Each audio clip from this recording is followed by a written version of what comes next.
I'm a senior regional director here at PPL, and I'm really excited to introduce Ocean Partnership for Children. They're going to talk about New Jersey's children's system of care and how they service the DD population. I used to be a provider in New Jersey and worked really closely with Ocean Partnership for Children. I'm really excited to hear what they have to say to all of us today. So this over to you, Melinda and Corrie. Thank you so much, Alyssa, and good morning, everybody. My name is Melinda. I am currently a IDD supervisor here at Ocean Partnership for Children. I've been working with this population for about almost 20 years to date myself. I'm here with Corrie. She is our IDD specialist. Corrie has been with us for approximately 6 years at this point. But she has experience with this population for probably about as long as I have. Close to that 20. We're very passionate about this population, and we're so honored to be here to share our experience with you, and also what services we're able to provide here in Ocean County and what New Jersey offers for this population. Corrie, is there anything else you wanted to add to that? No, you did a great job. Good morning, everybody. Yeah. Good morning. Okay, so let's just jump right into it. We want to go over here to the next slide. So the children's system of care, as far as everybody, as long as everybody knows, we fall under DCF, which is the Department of Children and Family Services. We are, along the lines with DCP&P, Department of Child and Protection and Permanency. We fall under, as Perform Care is our contracted system administrator, which means any services that a youth is in need of, they contact Perform Care. That's like their main hub of information, resource gathering, things like that information. And then we're able to pretty much contract out to see who needs to, prioritize who needs to get what services and where they come from, how are they authorized. So that's like where we're getting our services authorized from. Under that, we have the Children's Mobile Response, which is, if you're not familiar with it, it's for crisis services, crisis intervention. It's usually like an 8-week program. Then CMO, which is what we fall under, it's care management organization. So if people need, if youth need services more than the 8 weeks, they get referred over to us, and then we take over that authorization for services. And then we also have our family support organization, which is FSO, which is families that have gone through the system and that are now coming back to kind of give their experience and help other families that are currently experiencing difficulties kind of manage and go through some of that, providing that family support and based on the experiences that they've had in the past. Okay, so I'll go on to the next one.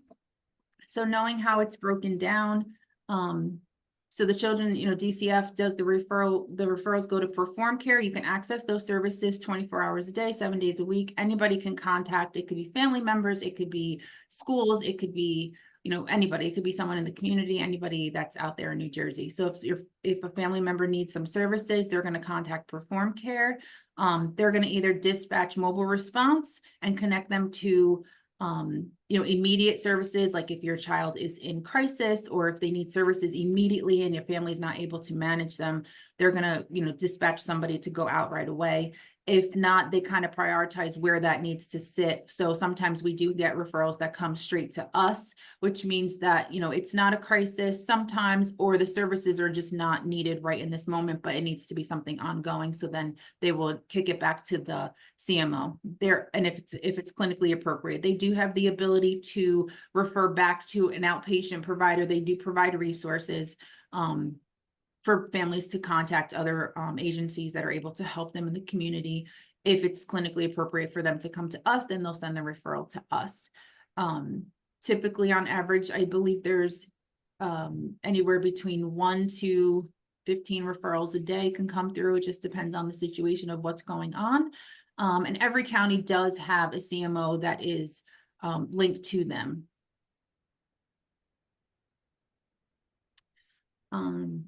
Here, the next slide kind of just shows the system of care and how we all are, we utilize a wraparound service. So it just kind of talks about everything that's wrapped into the family, what exactly we do. Perform Care being that outer system, just because they're the ones who are taking in the referrals, and then everything else that kind of comes along in it.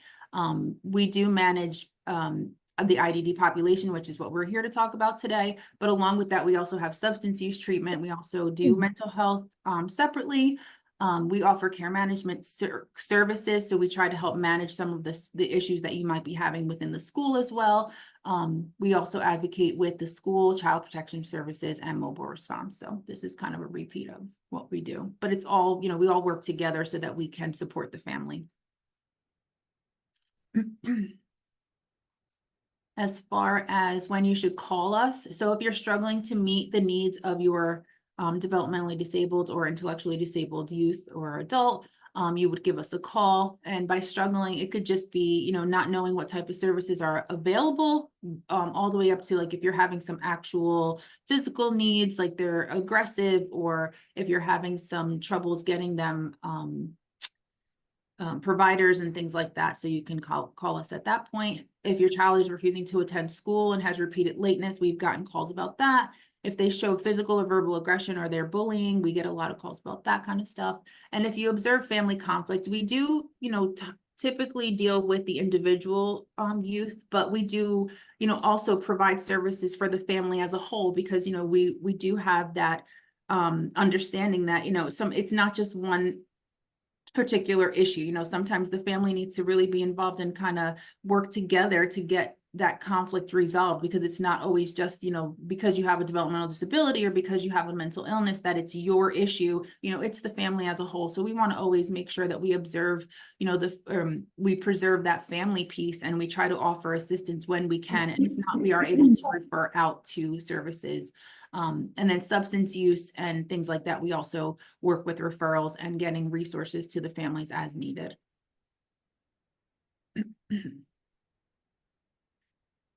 So here's the number for you if you wanted to copy that down. Again, they take calls 24 hours a day, 7 days a week. They triage it with the initial phone call, and then they determine what the next step is going to be. So even though you might say, like, I want a person in here right now, depending on what's going on, they are all clinically licensed, the people who are over at Perform Care. So they will be able to determine what the next steps are based on clinical necessity, and they'll help get you to the next step, which might be, having a clinician come out and do a face-to-face with you to decide whether or not whether or not the services are going to be appropriate for you. And sometimes it's just following up and offering that support, because some families, we have found that it's the support that they need in reference to just having somebody to talk to themselves versus they actually need a clinician in the home. Like they can still do outpatient, but sometimes they just need somebody to just talk to. We can link you up to FSO. We can link you up to some other outpatient services if it's your own mental health that needs to be addressed. But this is the phone number that you would contact when seeking services. So, of course, the objectives are to help your youth succeed. We want to be safe, we want to be healthy, we want to stay connected, and we want to make sure that when you are transitioned from us, that you have a support system in place. So we help you every step of the way to get to meet those goals and those needs. And again, stay connected. We have people that are connected through FSO and through we connect people through other resources in the community that stay connected within themselves. They meet other people, and we want to make sure that they stay healthy and that they succeed in the future. Thank you. Okay. She made this all fancy for us. Okay, so our system partners, Children's Mobile Response. So, like I was saying, what they do de-escalation and crisis assessment and intervention. They help with treatment planning and family safety planning. They give you access to community resources such as food banks, support groups. They're able to provide all those things. We all provide that type of stuff, but that might be some people's first avenue to access. So, that would be the information that you're getting. It's all the same phone numbers for the most part. For CMO, once you're involved with us, again, there's a CMO agency for every county. The services are voluntary. There's no cost to any families. If you want to, continue working with us, then obviously you can choose not to at any point. We try to make sure that if you are just making that decision to transition from our services, that we're providing you with as much resources as possible so that you can be as successful as you can be with or without us. And we provide care for those complex needs. So again, mobile response does that crisis intervention and assessment. They are in typically for about 8 weeks. And once they feel like either things have moved on to maybe needing further interventions, they would refer to us. And if things have gotten, cleared up, or, you're able to move on to outpatient services, then they would transition you over to that. And then that family support organization, again, it's family run, county based. They provide direct family to family peer support, education, advocacy. Here in our office in Ocean, they do have family groups that run. They have a teen group that a youth group that, they run monthly. They are very much able to provide that support and advocacy for the family that I think a lot of families lately have been needing. Usually the parents, again, had youth that were enrolled in CMO at one point or another, and they're automatically, linked to FSO for peer-to-peer support. And then the FSO services also, as well as ours, are voluntary and there is no cost. So then you would call the FSO office if you needed to. If you wanted to become an FSO worker, you can do that in the future as well. So that'll be the information for that. All right, I think we can actually skip this slide because we kind of went through that. Thanks. And so kayak. So the Children's Interagency Coordinating Council. So it's a county planning body that fosters cross-system services planning. So we have these kayaks throughout New Jersey that we all get together in a forum, and we provide and develop, different types of programming and understanding of what the system needs, what the community needs, and we try to integrate them together. It's an advisory kind of forum. So like we have government people that are on the board. We also have DCF sitting on our board. We try to make sure that we're identifying the needs and the barriers that are going on within New Jersey. And we try to have that effective service delivery to make appropriate recommendations as needed. And then we also give information back to the system of care so that we can say, like, this is what's needed, and we can plan for the future of what would be needed in the community. Membership in the kayak includes local system partners. So there's schools on board. There could be some community-based organizations that are on board, and you can have some county planning representatives, and also sometimes the senators and state representatives, and sometimes family members are also invited to the kayak.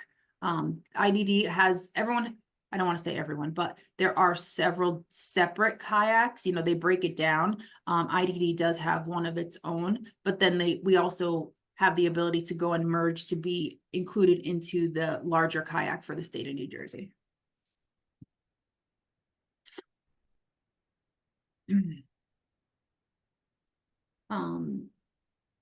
So the Children's Mobile Response, they conduct the assessments for crisis intervention. They can go out into the homes, they can go to schools, doctor's office, police stations, anywhere in the community. So again, if your youth is in crisis, they will go out and do the assessment there in person. Depending on their level of need, they're usually dispatched out within 72 hours or 48 hours, I should say, depending on what's going on. Sometimes it is within 24 hours they could be dispatched out, and then the stabilization period can last up to eight weeks. If you need significant assistance, then you would be referred to CMO, or if the youth is IDD, they would be referred to us, because not all IDD youth have to be referred to CMO, especially now the way that this system has been designed. Sometimes people are looking for ABA services, for instance. I'll just put that one out there. A youth does not need to be with CMO at this point. When I first started with CMO almost 12 years ago, you had to have CMO in order to access ABA. But since the state plan amendment was made, I want to say it came about in 2020, around the time that COVID had hit. The state plan amendment had been passed, and the MCO, which is your managed care organization, kind of took over the ABA. So in order to access that, you just have to have an autism diagnosis, be have a script to get ABA services and have straight Medicaid. So a majority of our youth in New Jersey that are in need of ABA services are able to access that as long as you meet that criteria without having to access CMO services.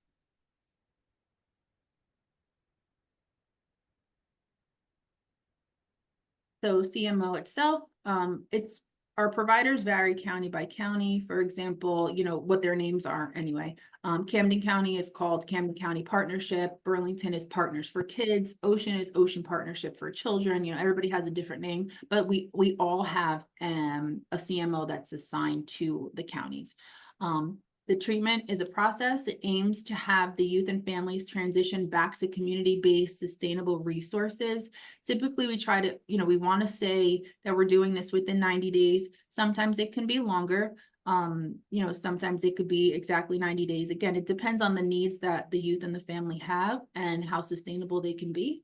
But we work our hardest with the families, again, like I had said before, to try to provide successful outcomes for the family. So, you know, our timeframes, as much as we want to give an actual time frame, no one ever sticks to the actual numbers, just because, you know, we want to make sure that the family feels comfortable and that we're able to provide the success that they're looking for. A care manager, once CMO is open with you, a care manager will reach out to you and you meet with the family pretty much 1 to 2 times a month, depending on, again, the level of need and what's going on within the community and within the home. HCMO is able to make that decision and that determination with the family. And then we also help you navigate the children's system of care.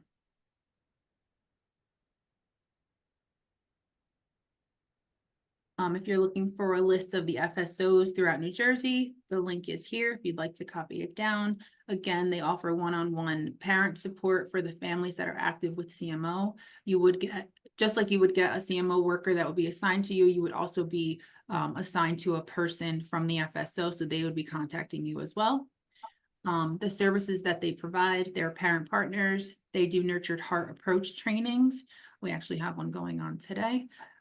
Excuse me, there are support groups. They have mother, father, grandparent supports, teen groups. They help access services within the community that sometimes we're, you know, sometimes I'm not even aware of. I've heard of parents finding some programs that sometimes, you know, their FSO worker helped them find. They advocate with the families at the schools. If you have an IEP or if you need someone to sit there with you, you can have your FSO worker sit with you and help to advocate at the school to be that support person. They also do resource referrals, and they also hold several workshops throughout the state of New Jersey.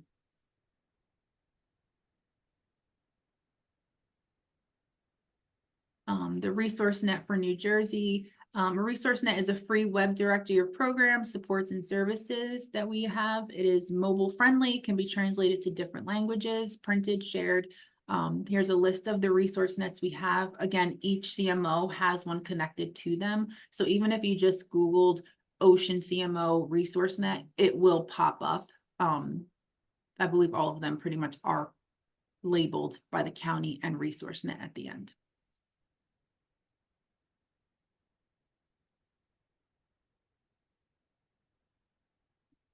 So just a little common information, some statistics that we wanted to give you guys.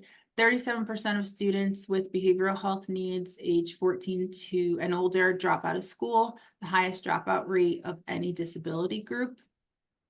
50% by the age of 14, 75% by the age of 24. So we know that behavioral and mental health needs are impacted, you know, across the board. And we know that, you know, moving forward, that it has been creeping up more and more.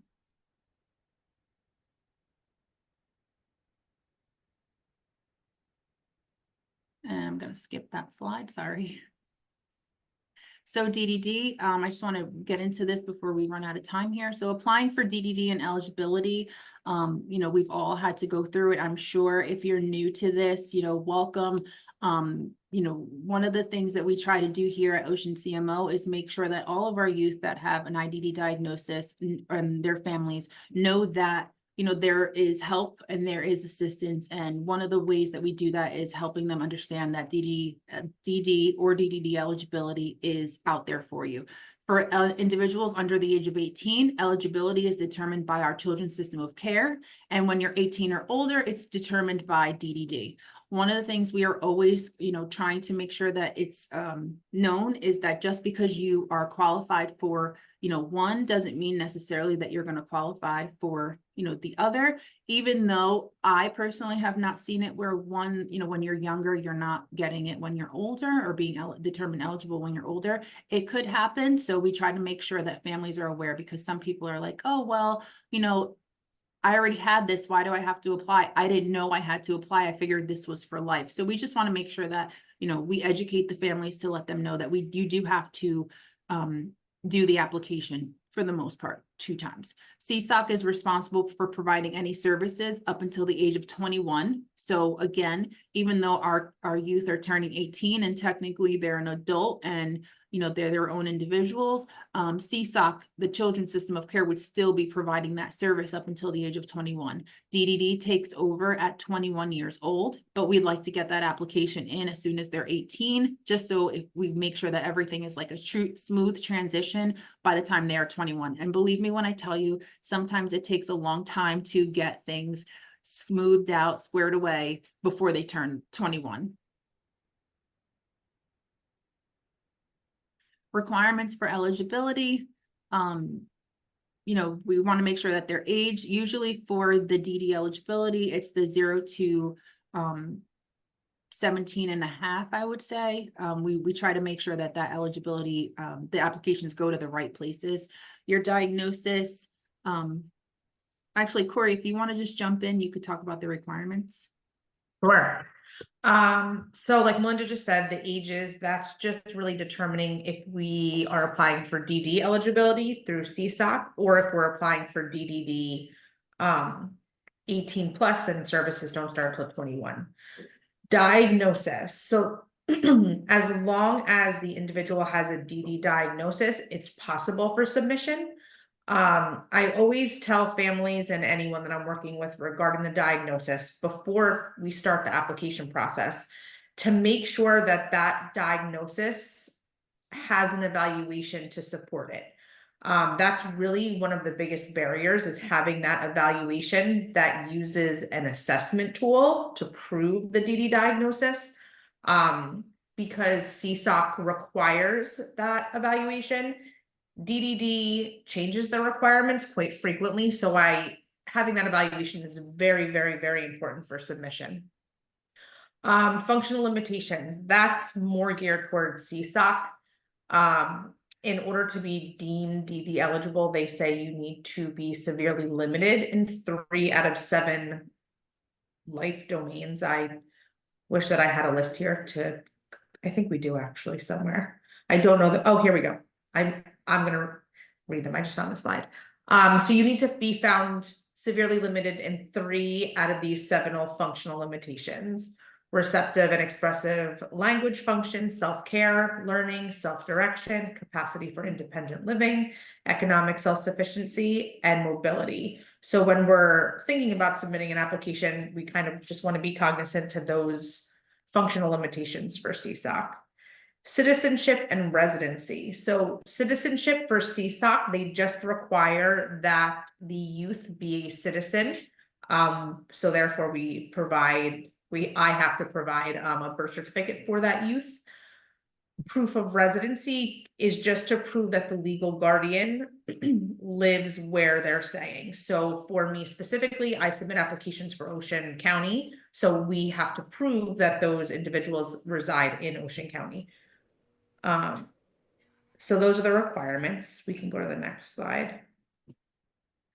This is kind of just another explanation of the diagnostic requirements. So like I had said previously, an individual must be diagnosed with a developmental disability in order to be considered. Common developmental disabilities include Down syndrome, autism spectrum, cerebral palsy is another one. Sometimes it can get a little touchy with like fetal alcohol syndrome, just because we have to prove there's a cognitive delay. That's really what we need to prove during the application. Attention deficit, so ADHD and any other we'll say mental health diagnoses they're not considered a developmental disability. The diagnosis must be made by a licensed clinician. Oh, okay, we're going on. Functional limitations, yes. So that's just what I just spoke of. So this is mainly for CSOC. So perform care when you're looking for eligibility under 18.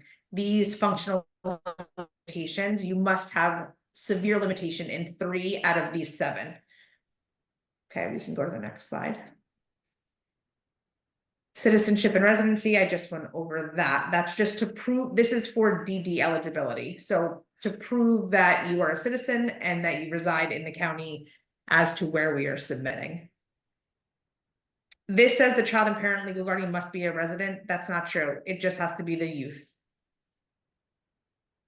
Okay, so part of my job through Ocean Partnership is that I help complete and submit all applications to DD and DDD. So this is just, there's a portal on Perform Care where you can create an account and upload all the documentation.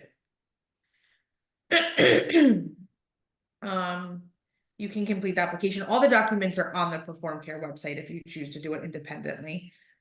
I always say request the paper application, and then that way you can have a copy of it. Sometimes things can get lost in the mail, so it's always good to keep a copy of that application. So the steps to eligibility. What happens is once the application is submitted, there's usually a time frame that changes pretty frequently. It depends on how backlogged they are. Perform Care will check to make sure that all of the documentation that is required is there. Once that's reviewed, there's usually a letter that's sent to the families stating if there's any missing documentation, and then they'll request that it be sent in. Incomplete applications may take longer to process. We can go to the next one.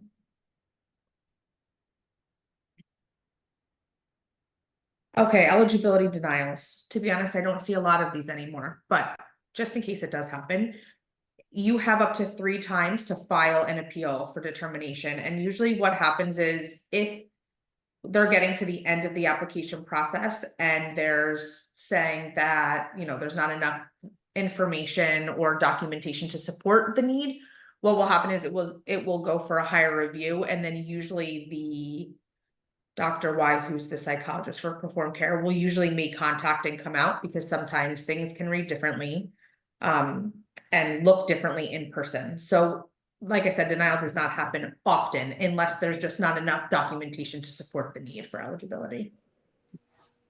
Corrie, this is such amazing information. I know we only have 1 minute left and there seems to be a few more slides. If it's okay with you, we could maybe share the slides if anybody wants to see the rest of the presentation, or we can, you know, put them in touch with you for any further questions, if that works for your team. Yep, that's fine. Yeah, you have our contact information. If anybody wants to reach out to discuss anything further, that would be great. We do have, just to really quickly let you know, we do have a very unique program called the IDD specialist. And that's Corrie's position. We do assist with filling out the applications throughout the county. So, you know.